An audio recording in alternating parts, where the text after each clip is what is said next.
psychology for marketers. Today, I want to share with you some easy life changes. With these 5 tips, you're going to experience so much more energy throughout your day. You'll be more productive, you'll get more done, and you'll feel at peace. You'll enjoy every day of your life so much more. So I'm going to start with number 1, which is my all-time favorite, and it's to ignore your phone. Now, it doesn't mean you ignore people, you're just ignoring your phone. So first of all, remember the times when you didn't have a cell phone and somehow you still managed to get things done? Frankly, I don't know why, but I really hate talking on the phone. So my phone, most of the time, it's on silent and it's in my bag. So even if somebody's calling me, I don't even hear it. And I can realize that somebody called me like 2 days after. So I don't really text, I don't really use WhatsApp. And you know what? None of my relationships have suffered because of it. And the second thing about the phone is that, looking around how people react to them, we have become victims of our phone. The moment it rings, we drop everything else that we're doing. The phone is the most important thing. You have to pick it up like your life depends on it. Trust me, it doesn't. I have it happen to me all the time. In the morning, I work out, and you have no idea how often my mom tends to call me exactly in this time. So in the beginning, I would pick up, and really there was nothing important that she wanted to tell me. She just wanted to talk. So I learned that, those calls are not really about, me surviving and anything, that could be called an emergency. I can call back the person when I have time. Very often people call us because they're bored or because now they have time. And what about you? Do you have time right now? If you're doing something that's important to you, it doesn't matter, and it shouldn't matter that somebody's calling. Focus on yourself, focus on your task, and once you're done, call them back. So when you're driving and a phone is ringing, don't go and search in your bag for the phone to pick it up. Continue driving and then stop, see who it was and call back. Stop being a victim of your phone. Stop letting your phone and people calling you control your life. And trust me, the moment when the phone rings and you're not moved by it and you don't feel anxious to pick it up, this is when you are truly in control. So let's move to point number 2. And this is to plan your day the night before. So, I'm the kind of person who tends to have very long to-do lists, which is very overwhelming. And, I realized I tried different systems and they would work for a while and then they would stop because they would just become too long. And then I discovered this one thing, which is planning my day the night before, which really helped me out. So here's how I do it. I actually have 3 lists. So 1 is just general ideas to do at one point in my life. So anything that I want to do, like I want to get a driving license for a bike. And, I don't need to do it now. I don't necessarily want to do it now, but it's something I want to do. So I'm going to put it on this list. Then I have a second list, which is something more in the coming next few weeks or months. So let's say I know that in a month, I'll be, let's say, traveling to Argentina and I need to get a few things done for that. So I will put it then. I know in this week I have to get it done. So that's my second list. And then I have a third list. And the third list is just for the next day. So this way I put things that I only have to worry about now. So I can let go of the other 2 lists. I spend my evenings going through those 2 lists and seeing if there's anything from them that I need to do tomorrow. But once I put my to-do for tomorrow, nothing that's not on the list will occupy my mind. And that allows me to really put my focus on just this limited to-do list. And really, on this list, you want to put everything. So you want to plan your day from the moment you wake up till the moment you go to bed. So I have things like, wake up at 6 a.m., then work out 7 till 8:30, then have breakfast from 8:30 till 9, then take shower and so on. So I put these personal items and kind of normal things that we do during the day as well. And of course, then I have slots for my work. So let's say 30 minutes for answering emails, then 2 hours for writing the copy, and so on and so forth. And that really allows me to let go of this anxiety and stress about all the other things that I want to do, but I cannot do all of them in one day. And another crucial thing is that, we are most productive in the morning. Whether you're a morning person or not, the way your body works is that it's on its highest, it's on its peak in the morning. So the worst thing you can do is spend this precious time planning what you should do on this day. This is why if you plan the night before, then you can start right away in the morning and really use this amazing time, this productive time, to start creating things rather than thinking what you should create. And finally, when you sleep, you're actually allowing your subconscious to feed you ideas. So if you know the night before what you need to get done, you might find it that you will wake up with some of the ideas and answers to those questions. So it's a great, great thing to plan your day the night before.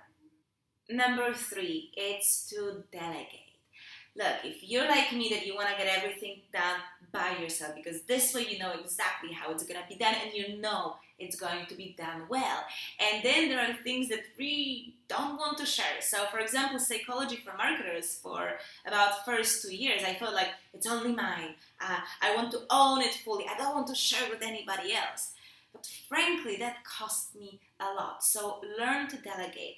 And the easiest way to make it easier for you, it's to look at your time. How much is your time worth to you? If there is something that needs to be done, what's more important for you? That you do it yourself, or can you pay somebody to do it for you? So if you look at the value of your time and the money you would spend to pay somebody, which one is winning? And that really makes you, decide in an easier, faster way whether you should delegate or not. And I know in some cases it might take a while if it's something you're building, if it's your company, your own project. I know it's difficult to share because it feels like it's your baby and you don't share your baby with somebody else. But really, unless you learn to delegate and have other people do some things for you, you are not going to grow. Because this way, you can finally let go of, running a lot of errands and doing maintenance things and focus on when you need it the most, which is building things and growing yourself. So delegating, it's really about letting go of the things that you don't have to do anymore. You've done them. You know how to do them. Now somebody else can take over and learn as well in the process. Your time is to step higher and step up. And unless you delegate, you cannot do it. So go ahead and share your work with other people. Here is number 4. So I remember that some time ago I was thinking that I would love to read more, but I don't have time. And I was really curious, how do all those, successful entrepreneurs do this? Because they're much busier than I am. And then I found something that made it possible for me. And even though I'm still very busy and I do a lot throughout the day, I also managed to consume a lot of books every year. I mean, I read at least 15 books in total a year. And keep in mind, I'm a slow reader. So here's what I do. I always keep a book on me. And I read in what I like to call empty spaces or empty times. Let's say you are waiting in a line, and sometimes we have to wait in a line for 30 minutes. Well, then take out your book and start reading. Anytime you have to wait, you could just wait and do nothing, or you could use this time and read. For the same reason, I have always my iPad on me with some audiobooks. So when I walk, I love walking, it allows your body to move as well. So if I walk somewhere, it can be from 30 minutes to 1 hour, I have all this time to listen to the audiobook. Or if I commute, if I take a train, I'm on a plane, I always use this time to read and to listen to audiobooks. And that really allows me to learn a lot, study a lot, improve a lot, because frankly, if you don't read, you're not growing, and if you're not growing, you're kind of moving backwards. So this little habit of always keeping a book and an audiobook on me allows me to learn and read despite being busy and having a lot to do. So it's something that you can definitely try for yourself. And the final tip, and it's something that I've been doing for as long as I remember, and I cannot be thankful enough for it, because thanks to this little habit, I have done so much in my life, and I am so thankful to this habit, and I really wish that more people were doing it. And now you're going to be surprised once I reveal it. It is to sleep with your shades open. There is this hormone in our body called melatonin, which is responsible for sleeping. Now, the thing about this hormone is that it's only produced when it's dark. So this is why it's very difficult to sleep when the sun is out and during the day. We're not programmed to sleep during the day. We're programmed to sleep during the night. And this hormone is what regulates the whole sleeping pattern. So when you wake up and you have your windows open and you wake up with the sun, what happens is that your body naturally adjusts that, okay, now the day is coming, so we're producing less and less of melatonin, and we wake up very naturally. And because it's natural, even if you wake up very early, you feel energized throughout the day. So because I never cover my windows, that means that in summer, I can wake up even at 5 a.m. But as long as I wake up with the sun, I always have energy throughout the day. So it's not like forcing myself to wake up at 4 a.m. with the alarm clock, which is, it's a big shock for your body to wake up like this, and no wonder you're tired after that. But if you wake up with the sun, you will notice that your body is rested. Because what you don't want to do, you don't want to shorten your sleeping time because you have to do something. You have to sleep. It's essential to be productive, to look good, and all that. So you want to sleep. You want to make sure your body gets enough rest. But if you wake up in a natural way, you're not sacrificing it. Now, a lot of my friends do total opposite. So they either put the shades, and in countries like in Italy, there are the special shades that when you close them down, it's pitch black. There's not a single ray that can get into the room. And you know what? In those cases, I have to adjust to my host, so I sleep in this darkness. And we wake up at 9 or 10 a.m., and I feel so extremely tired throughout the whole day, even though I slept more. So for me, if I can really, encourage you to try it out, especially now that we have summer and the sun does set early. If you want to try being a morning person, and if you want to really experience what it means to start creating in the morning when you are the most productive by nature, then really try it out. Try to sleep with your windows open and then see what kind of difference it makes when you wake up with the sun. So let me know in the comment section below which one of these 5 tips you're mostly excited to try out, and let me know under this video how it worked for you.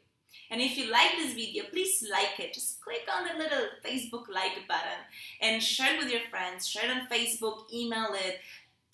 Let's spread this message to as many people as possible, because my goal with Psychology for Marketers is to help you make positive changes in your life and in the lives of other people as well. So I really appreciate if you can help me with this mission. And if you want more videos like this, then make sure you subscribe to psychologyformarketers.com. This way, I will be sending you such content every week for free. Plus, I have additional content that I only share with my subscribers. So if you don't want to miss on that, make sure you join our community. Thank you so much for your time. Love you much, and I'll see you next week.